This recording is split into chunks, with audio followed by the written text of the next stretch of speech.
Milhares em seu país, Eritreia, como milhares no mundo afora, afirmam que este livro é um perigo muito grande.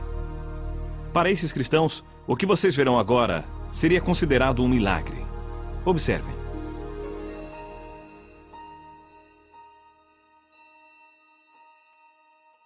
Ninguém chamou a polícia. Não me importunam. Não me mandaram embora. Não me preocupo nem um pouco em ser preso, torturado ou morto por ler minha Bíblia. Ler minha Bíblia não parece um milagre hoje em dia. Mas seria nos idos do século XVI. Naquele tempo, apenas sacerdotes podiam ler as Sagradas Escrituras. Alguns podiam ouvir, mas não podiam ler. Um homem chamado William Tyndale mudou a situação. Inglaterra, 1523.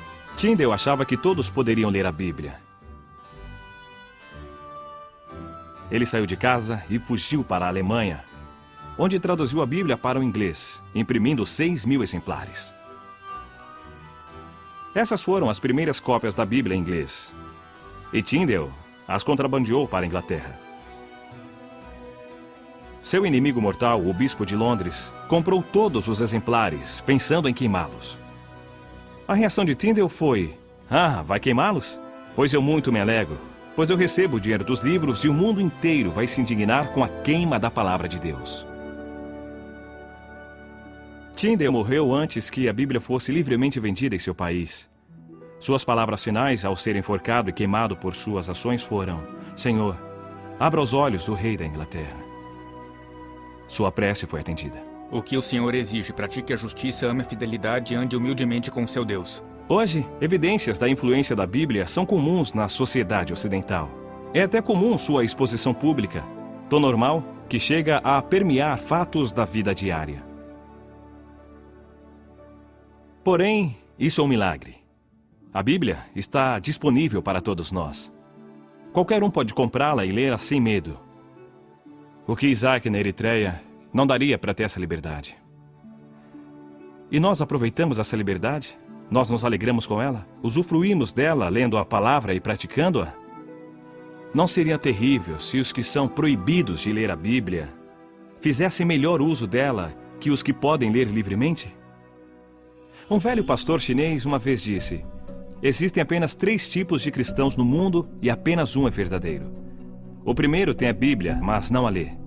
Esse não vale. O segundo tem a Bíblia, lê, mas não tem amor por ela. Também não vale. O terceiro tem a Bíblia, lê e ama o que lê. É o tipo que muda o mundo." Então, deixando escapar uma pequena lágrima, ele acrescentou: "Mas esse tipo de cristão é muito raro." O que acontece quando temos a Bíblia, a lemos e a amamos? Vamos conversar com alguém que fez as 3 coisas e mudou o mundo. Seu nome é Irmão André. Em 1955, uma frase do livro do Apocalipse o impressionou: "Esteja atento, fortaleça o que resta", e estava para morrer. Ele viu a luta dos cristãos perseguidos na Europa Oriental e respondeu ao chamado do Senhor para que fizesse algo que cristão ocidental nenhum fizera até aquele momento: contrabandear a Bíblia para dentro da cortina de ferro. Com Bíblias empilhadas dentro de um Fusca, o irmão André dirigiu até a fronteira, sussurrando uma oração que ficou famosa: "Senhor, fizeste cegos enxergarem. Por favor, cegue os olhos dos que veem."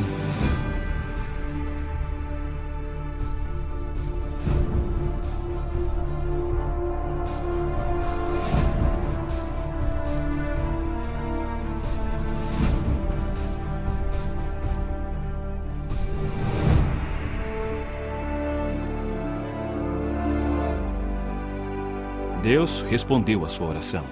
E o irmão André ficou conhecido em todo o mundo como o contrabandista de Deus. Irmão André, os governantes ainda acham que a Bíblia é um livro subversivo e perigoso. E por que eles têm tanto medo da Bíblia? Porque a Bíblia nos faz novas pessoas.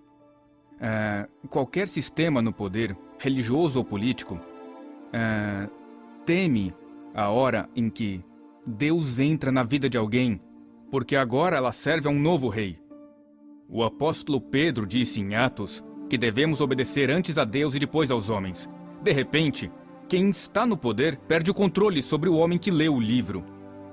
Nós, por meio desse livro, nos tornamos um povo de opinião, povo de convicções tão fortes que nada as abala, mas sempre baseadas no amor, na compaixão e sempre sob o comando direto do Senhor.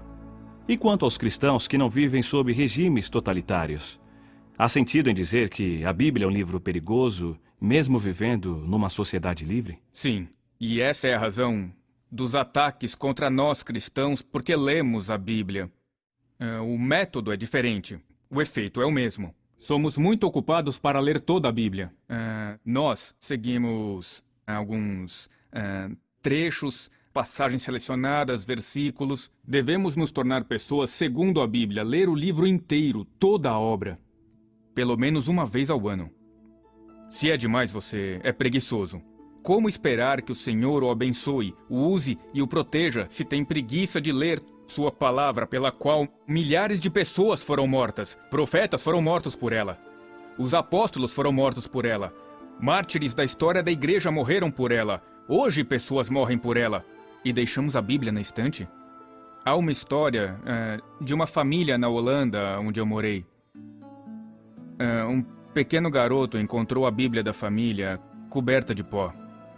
Levou-a para a mãe e perguntou: "Mãe, esse é o livro de Deus?"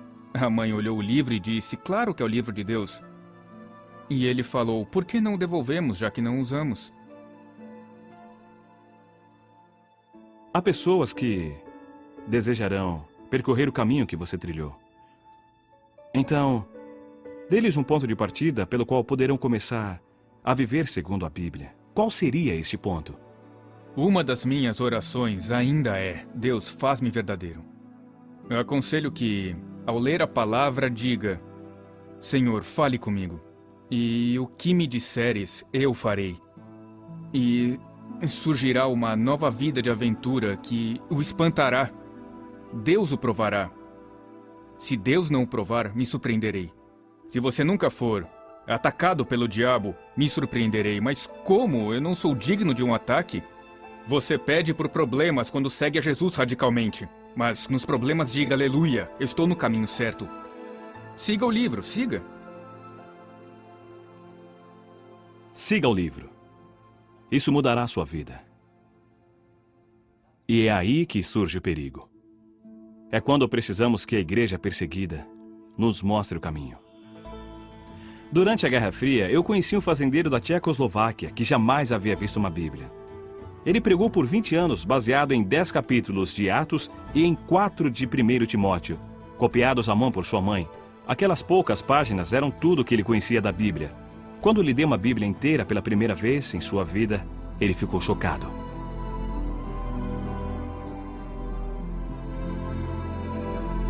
Ele me disse: agora terei muito mais problemas. Agradeço por ter me dado o livro mais perigoso do mundo. E depois ele perguntou: você tem esse livro há muito tempo? Diga-me, que belos problemas ele lhe causou. Que pergunta! Foi direto ao meu coração. Que belos problemas a Bíblia lhe causou. Ela deveria causar problemas para todos nós? Será que a Bíblia já me pôs em perigo? Ou é apenas um chamado aos irmãos Andrés deste mundo e daquele pastor tcheco? Parece coisa da Guerra Fria. Mas, na verdade, não é tão fácil gostar deste livro. Muitos de nós passamos por períodos talvez inevitáveis em que achamos a Bíblia um tanto difícil, entediante, diriam alguns. Respeitamos o livro, mas não o lemos muito. Não é fácil admitir o fato. Mas nos lugares onde cristãos são proibidos de portar uma Bíblia, lugares onde as pessoas arriscam a vida por seguir a Jesus, a Bíblia tem um valor extraordinário. Encarar essas histórias pode mudar o modo como encaramos nossa Bíblia. Amontoados em contêineres como este, estão centenas de cristãos da Eritreia de hoje. Que atos terríveis terão cometido para morrerem assim cozidos em fornos de metal? Sem julgamento, sem alimento ou água, são punidos pelo crime de serem cristãos e agirem como cristãos, orando, reunindo-se, e lendo as suas Bíblias. Meu irmão Gideão sabe disso muito bem.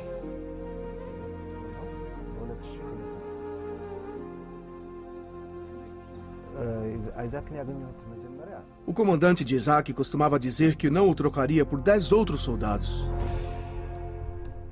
Para a prisão na capital, Asmara, ele ainda está preso. Isaac tem apenas 26 anos. Jamais conheceu um dia sem perseguição. Ninguém sabe quem é Isaac fora da Eritreia, mas na prisão, ele é uma lenda. Novos convertidos fazem fila para obter trechos de sua Bíblia. E ele diz: devorem este livro. Ele trará problemas a vocês, mas vale a pena.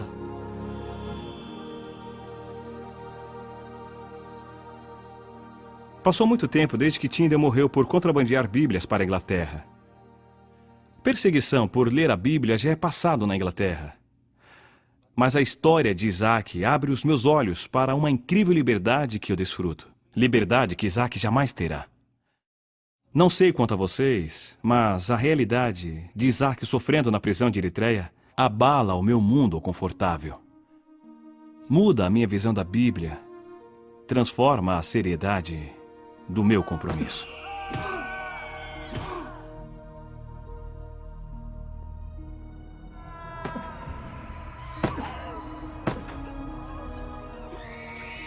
Há sofrimentos nessas páginas. Sangue foi derramado e é derramado para que cristãos possam ler este livro. Lembrar-me disso muda tudo.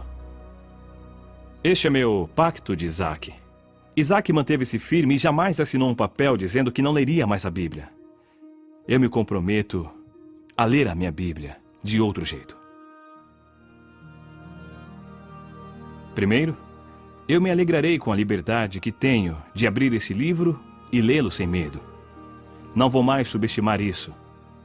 Lutarei para manter essa liberdade e por justiça para aqueles que, como Isaac, não têm a liberdade que eu tenho. Segundo, vou me lembrar dos que foram perseguidos no passado, pessoas como Tyndale, que deram sangue para pôr este livro em minhas mãos.